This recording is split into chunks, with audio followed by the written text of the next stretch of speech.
There is currently a lot of news concerning the circulation of COVID-19, including some dubious ones. But what is the coronavirus, and how can I actively protect myself against an infection? Which interventions are allowed in a work-related context, and which are not? We provide you with the most important facts, based on the recommendations of the Robert Koch Institute, in our 12 questions and answers about the coronavirus. In general, you can inform yourself at the Robert Koch Institute, the WHO, the Federal Foreign Office, or in the Handbook for Operational Pandemic Planning of the Federal Office for Civil Protection and Disaster Assistance. What is the coronavirus? Covid-19 is the name for the lung disease caused by the SARS-CoV-2 virus. Coronaviruses didn't just appear yesterday. They were already identified in the mid-60s. In the past, diseases caused by coronaviruses such as SARS or MERS were less easily transmitted than influenza.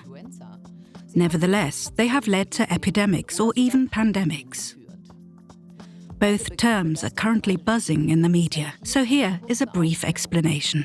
An epidemic is the uncontrolled, locally limited spread of a new type of disease. Ebola, for example, is an epidemic because it is limited to several West African states. In comparison, a pandemic is not locally limited, which can cause a global health crisis. The swine flu, for example, was a pandemic.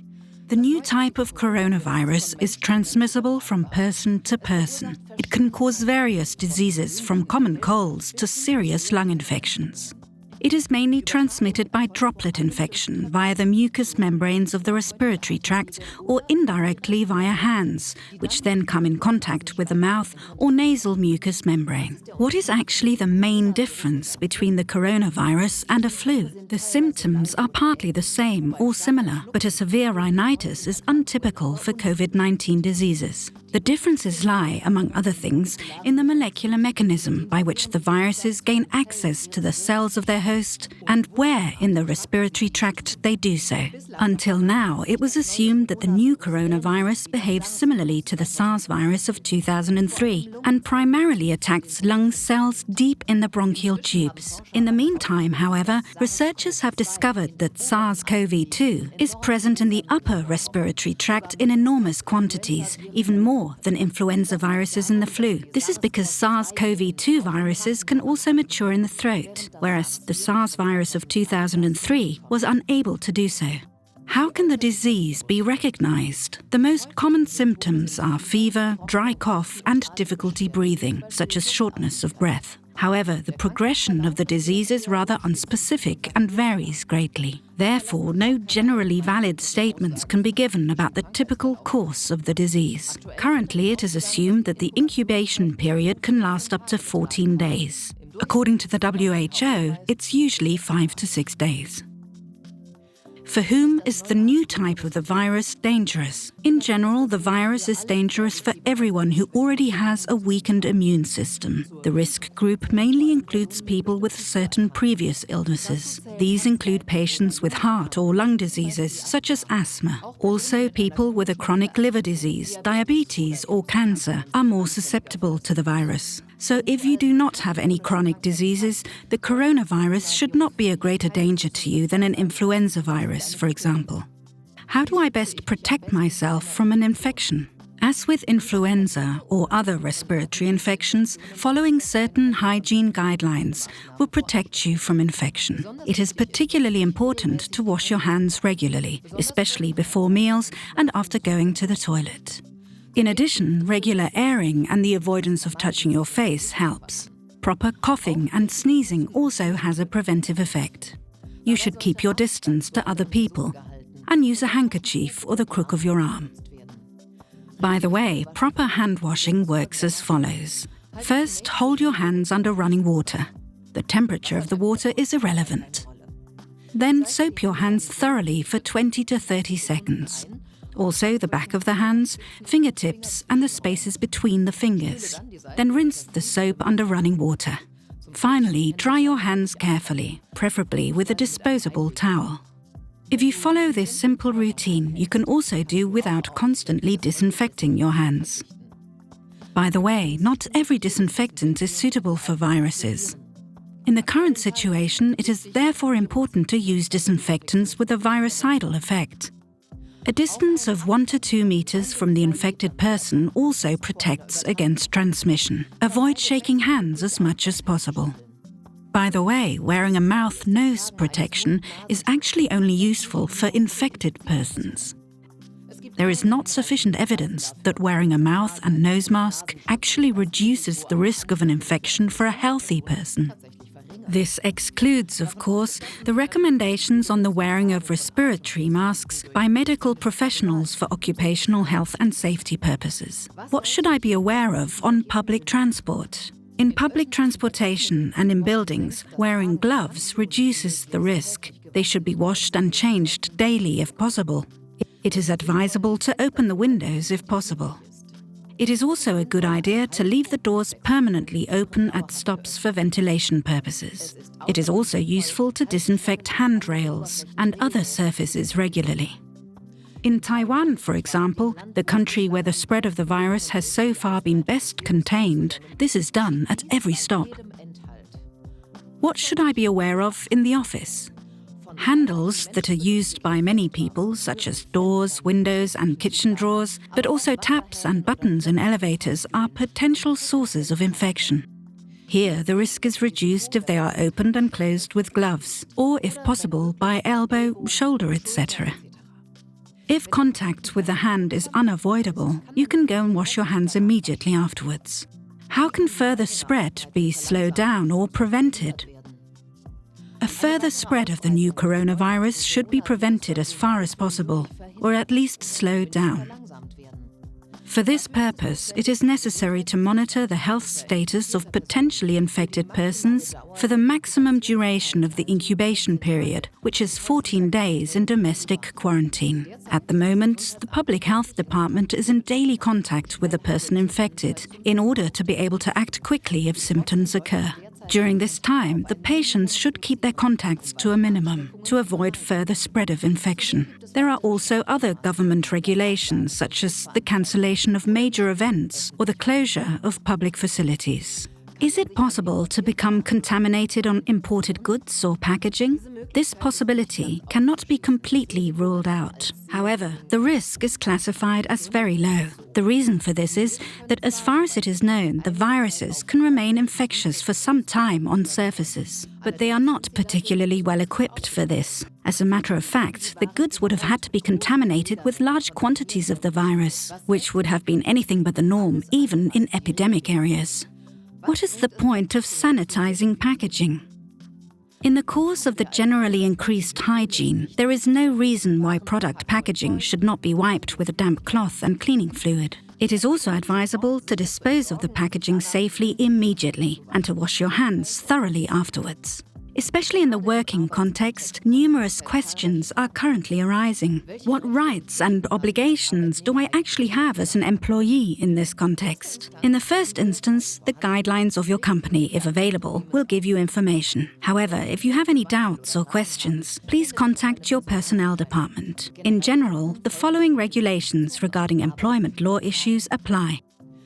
Can I stay at home because I'm afraid I'll catch a disease at work? No. Fear of infection is not sufficient. Employees may only stay away from work if they are actually unable to work. Otherwise, they are obliged to work. It is a normal risk of life to be injured or infected at work. This also applies to employees with a previous illness that does not make them incapable of working, but which exposes them to a higher risk of developing a more serious course of disease due to coronavirus infection.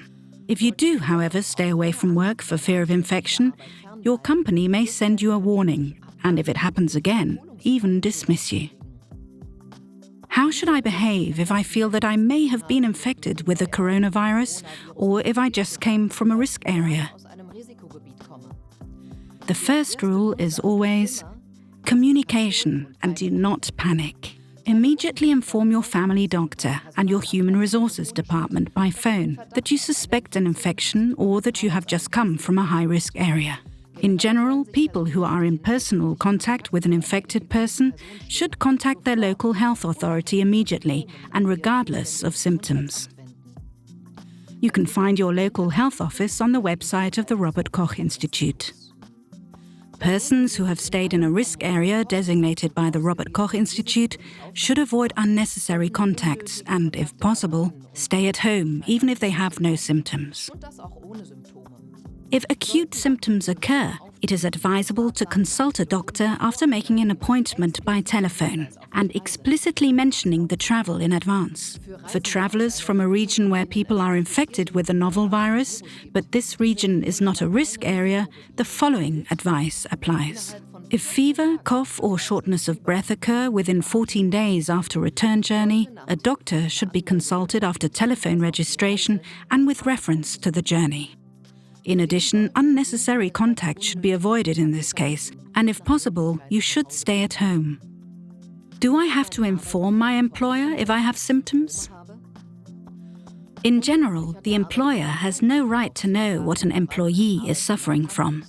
A certificate of incapacity for work only certifies that the employee is unable to perform his or her work and how long this is likely to last. Only this information is important for the employer. However, as the coronavirus is a highly contagious disease, it can be deduced from the general duty of loyalty under labour law that, exceptionally, employees should inform the employer of the nature of their illness. Only in this way can the employer take appropriate protective measures against the spread of the virus in the company. Furthermore, companies can also regulate such a reporting obligation as a separate works agreement on infectious diseases.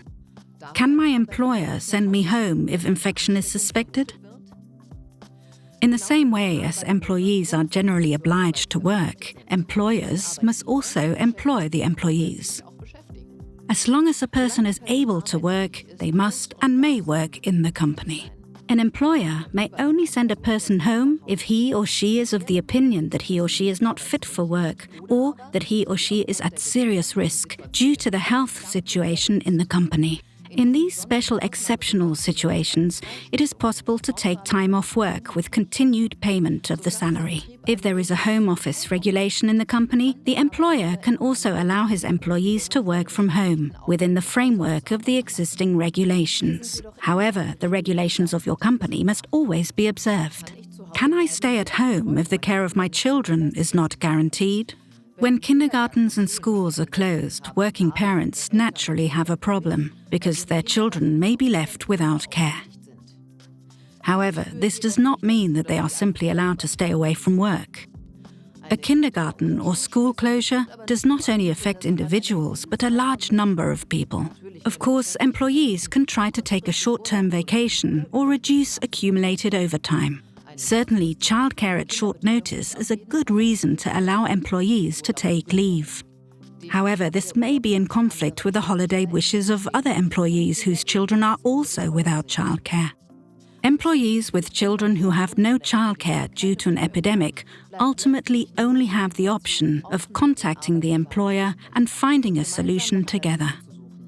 First and foremost, however, it is up to the parents to provide childcare. Do I have to follow the protective measures ordered by my company? The employer has a so-called right of direction or the right to issue instructions. In order to prevent the coronavirus from spreading, he may therefore oblige his employees to wear mouth protection or to wash or disinfect their hands regularly. These instructions are covered by the right of direction in a situation like the current one.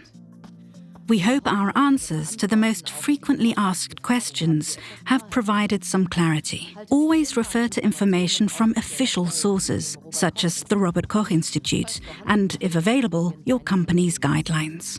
By the way, the guidelines on appropriate hygiene and also on legal obligations do not only apply in the current situation, but also to other diseases, such as a wave of flu. And check out which digital tools, such as the currently free Google Hangouts, you can use and try to organize your team and projects online.